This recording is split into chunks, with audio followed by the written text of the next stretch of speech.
Sam Harris released a video that was predictably crass on the Israel-Palestine issue. Not only condemned Hamas, understandably, but kind of clarified the whole thing as a struggle between good and evil, and more specifically as a struggle between Western values on the side of Israel, as opposed to Palestine, which represents, I guess, some kind of Bronze Age barbarism, right? He doesn't differentiate clearly between Palestine and Hamas. So let's play a little clip here where Harris kind of characterizes his view that Israel represents Western values.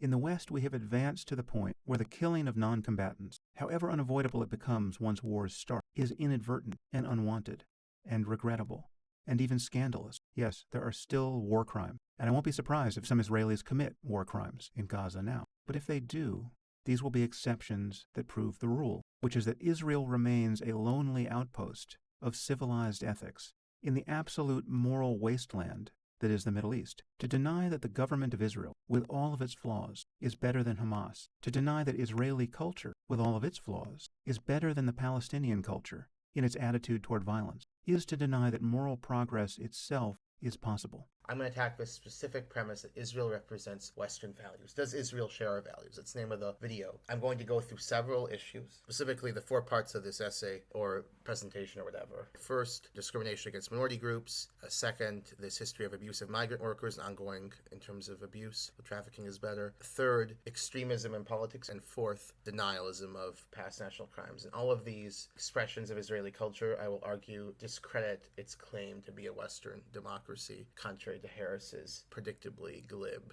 assessment of the situation. One strong premise in Western civilization, in Western culture, 21st century, that good treatment for racial and ethnic minorities is important. I mean, this premise has gone to an absurd extreme, of course, and I'll show an image of the feet washing here. Nevertheless, a core and laudable value in America and in the West more generally, acknowledging the rights and dignity of the other, of the minority. The West has gone further in achieving these ideals than any other part of the world. In contrast to this, Western value of respect for minority groups, non-discrimination against minority groups. Polling data confirms that Israeli Jews passionately oppose racial equality under the law and equality between Jews and non-Jews, and rather favor a Jewish ethno-state that discriminates in favor of the Jewish minority. And you can see here polling data from 2014-2015 Pew, 79% of Jews believe Jews deserve preferential treatment in Israel, including 69% of Hiloni, probably pronouncing that wrong, secular Jews. This is a more benign form of discrimination, to be frank. I don't think I have a moral problem with this, but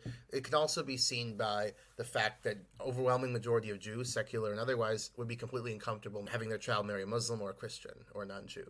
Again, I don't have a problem with this, but that does not reflect civic values in the West, which say you should marry who you love. Don't have a problem with this, but for the culture to be practicing this level of discrimination is not a Western norm. The most dramatic expression, though, of this discriminatory culture, this intolerance and practice of discrimination, is support for ethnic cleansing. As you can see from these data, nearly half of Israeli Jews, nearly half, say Arabs should be expelled. And notice that this is couched without qualification.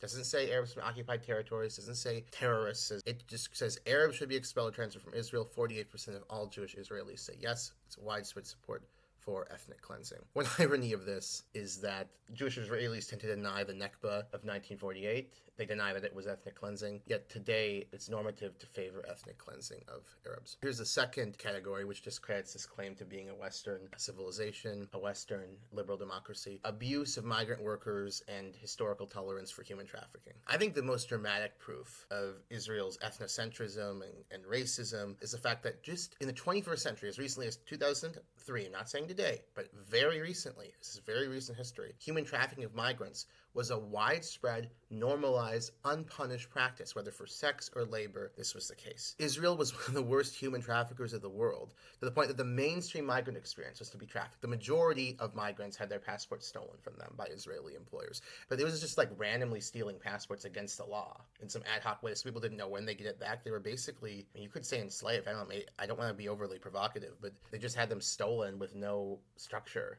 as to when they were going to get it back. A 2003 investigation by leading international human rights organizations, the International Federation for Human Rights and Euro-Mediterranean Human Rights Network, these are leading human rights organizations, denounced the situation in Israel as slavery for migrant workers and found that most legal migrants had their passports stolen by Israeli employers. And the study also indicated that Israeli police were completely indifferent to the sufferings of these poor migrants, despite thousands of complaints and the criminalization of passport retention under Israeli law. So in response to the situation, the United States in 2001 under the Bush administration, classified Israel as one of the worst human traffickers in the world, worse than Thailand, Angola, Togo, India, China, Cambodia. I mean, we're talking like sub-Saharan Africa. And in fact, the United States was threatening sanctions. At this time, the majority of victims appear to have been sex trafficked women. So we're not talking about migrant labor. Israel had to improve on human trafficking if it wanted to keep its aid. Now, 22 years later, situation is still bad, I'd say, but way better. Way better. Trafficking is not normalized, it's criminalized, etc. I would never say it's normalized nowadays. The interesting question is, why did things change? Part of it was concern for the victims. There was media accounts of trafficked women that resonated with Israeli television viewers. However, according to a scholarly paper by Ofer Bayou and Dana Zarhin, mainstream Israeli opinion at the time that this policy changed, that trafficking started to be punished seriously in the early 2000s, did not regard trafficking as a human rights abuse. So again, prompts the question, why did it change? This was sold, the anti-trafficking movement, as an effort to prevent immigration of non-Jews to Israel. It was sold as, we need to get rid of non-Jews, and if you have all these women brought in for sex trafficking, that's non-Jewish migration potentially. So let's minimize that. This is their conclusion, not mine. These are leading scholars in a leading journal about Israel studies. So the two big factors they point to are U.S. pressure, threat of sanctions, and then minimizing immigration of non-Jews. That's how things changed. Today, Israel's a lot better on human trafficking. It's a tier 2 country. It's still not great. That's still substandard, but it's much better. The trafficking of migrant labor is still a problem in Israel. Here's an example. A 2015 study from Human Rights Watch met with 10 groups of Thai farm workers in farming communities. And so they interviewed these 10 groups of Thai workers, these large groups, and they found that basically all of them are being swindled. Paid below minimum wage, all of them, working long hours in excess of the maximum. Several groups said they only received 4 days of vacation a year. They were working every day of the week, 12 hours a day. Housing was primitive. So it's just widespread abuse of these people continuing. Now, I'm not saying that's everyone's experience. I found other accounts of Thais who talked about, I made $1,500 a month in Israel. That was so much more than in my country. I was so happy to go there, and all these people want to come. So obviously they're people with great experience because they're people who want to come. But there is still widespread abuse. It reflects very poor civic values on the part of Israel. And again, it is not something, I don't think at this kind of systematic level, this sort of ripping people off, even if you're not like physically entrapping them. I don't believe that would happen in the United States at this kind of systematic level or in any other Western country, Canada or Sweden, etc. I'm not saying these things wouldn't happen. I'm saying it wouldn't happen at such a systematic scale. And by the way, MSNBC a couple of weeks ago, they did indicate that this is continuing. To sum all this up and explain why it matters, trafficking was systematic, normalized, and unprosecuted essentially in Israel up to the 21st century. It was only effectively combated when the U.S. stepped in, and the main PR effort used to combat the trafficking problem was to characterize it as a problem of non-Jewish immigration. There are people who are advocacy groups who care tremendously about this, wonderful people in Israel. But overall, the level of social tolerance for this, and including now the abuse of these people, even if sex trafficking is way down, overall trafficking is way down, the abuse of these migrant workers that continues shows very poor civic values and extremely high levels of racism and ethnocentrism among the Israeli public. This abuse would never happen toward Israeli citizens, and it clashes with Western values of non-discrimination, compassion for the migrant or the other. This is all cultural. There's no evidence Jewish Americans would ever engage in this kind of conduct. The third area where Israel radically breaks from Western values is extremism in politics. What do I mean by extremism in politics? Western nations actively seek to marginalize extremists. And what do I mean by extremists? Like advocates of criminality, hooliganism, racial violence, and so on. Israel's contemporary government contains multiple cabinet secretaries who support violence against Palestinians, one of whom was engaged in genocidal incitement. Ben-Gvir, he is Israel's Minister of Security, advocates shooting Arabs who resist with rocks, Israeli war crimes, illegal settlements. He was convicted in Israel of supporting a terrorist organization. For years, he kept a photograph of a convicted mass murderer, Baruch Goldstein, in his living room. So this guy just murdered Arabs in a mosque, dozens of them, like 29 Palestinian civilians. This cabinet secretary admires him and had a picture of him for years. Goldstein has a cult in Israel. Guy who heads the Council of Rabbis for Judea and Samaria, which is the normative Israeli name for the West Bank, he admires Goldstein too, this mass murderer. So this mass murderer has, I'm not saying most Israelis, I'm sure it's a minority, but this mass murderer has admirers who maintain social standing when they just say, I like the mass murder, it's great. Imagine this for a second. The equivalent would be a cabinet secretary who has a picture of Dylan Roof in his room. Would that ever happen? Let's meet another one. Israel's Minister of Finance, Bezalel Smotrich. Don't know how to pronounce his name. Smotrich is a long-time and passionate advocate of ethnically cleansing Palestinians. While in office in 2023, engaged in genocidal incitement. He called for the wiping out of a Palestinian village, Hawara. This is before the Hamas massacre. These incitements to genocide, they did lead to criticism in Israel, definitely, but it did not lead to an adequate public uproar to drive him out of office. He remained the cabinet secretary after making a genocidal incitement to annihilate a village. And this attests to poor civic values, a disturbing level of tolerance for genocidal race hatred among large sections of the Israeli public, also attests to the non-Western nature of the country's values. In addition, Israel's government richly subsidizes blatant criminality. If we're talking about extremism, it's government policy, namely war crimes.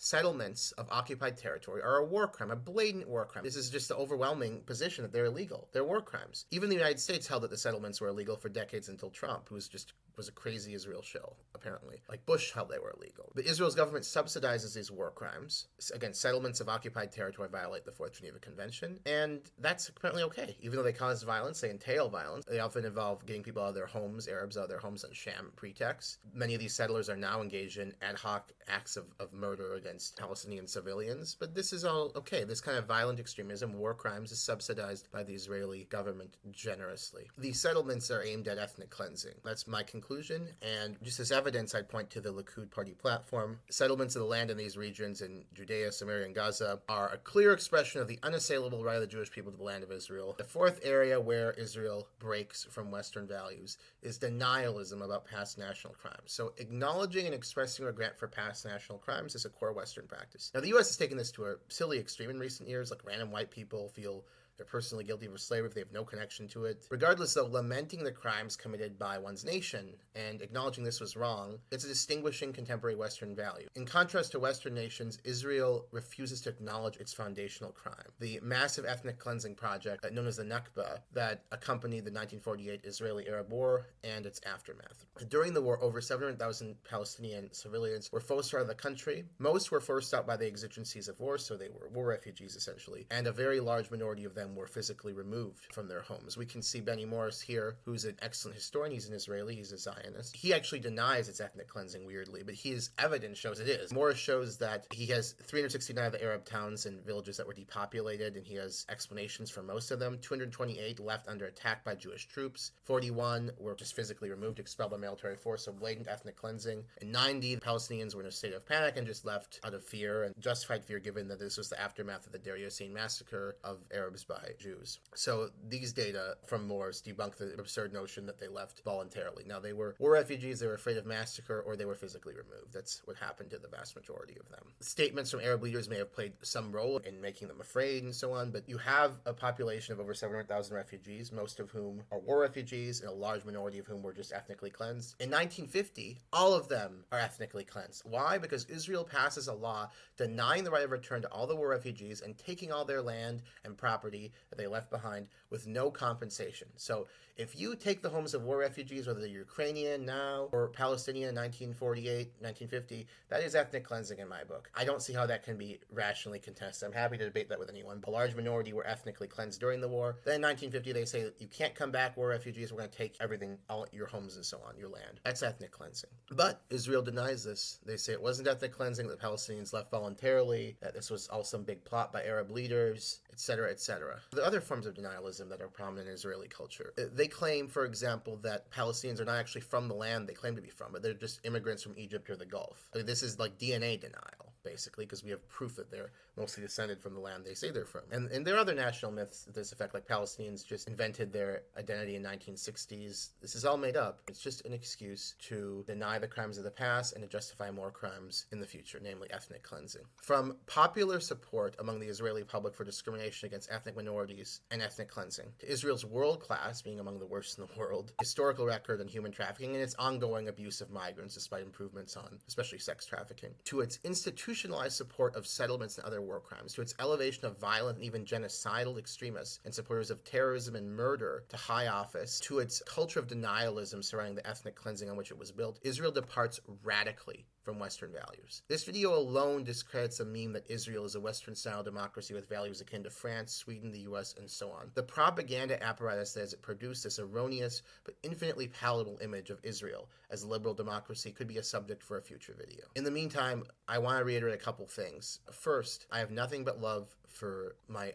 Jewish friends. There's so many wonderful Jewish people in America. There's nothing wrong with being Jewish or Jewish people, just as there's nothing wrong with being Egyptian because of the pathologies in Egypt, which are endless. Syria has a worse human rights record than Israel. There's nothing wrong with being Syrian. I am not arguing some causal link between being Jewish and these pathologies. I'm arguing that this state, this country, this specific nation, they are a terrible human rights violator. They do not share Western values. They don't respect human rights. They commit war crimes as a matter of course. And this false meme has to be discredited, and if it is, I believe the public opinion will change to a more realistic assessment of the conflict, which I believe will predictably lead to far more sympathy for the Palestinians while obviously rejecting the horrors and barbarism of Hamas. That'll be it for now.